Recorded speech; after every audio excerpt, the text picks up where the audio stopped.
Good morning! Narinig mo na ba yung storya regarding sa isang lalaki na nalulunod yung lugar nila sa baha? Tapos nagdarasal siya na sana iligtas siya ng Panginoon doon sa lugar kung saan siya naroroon. Ngayon, habang nagdarasal siya na sana iligtas siya, mayroong dumarating na tulong. Una, may dumating na bangka. Sabi niya, hindi. Ililigtas ako ng Panginoon.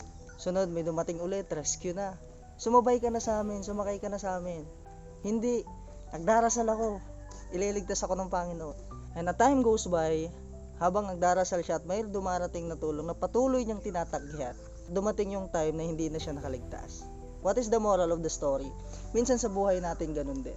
Kakadasal natin na sana mabago yung buhay natin. Sana may mga panibagong opportunity na dumating sa atin. Habang nagdarasal tayo na sana mabago yung situation natin sa buhay, may pinapadala na pala sa ating mga opportunity. Ilang opportunity na ba yung pwedeng dumating sa iyo na patuloy mong tinanggihan? Ilang opportunity na ba yung mga dumating sa buhay mo na patuloy mong tinatanggihan?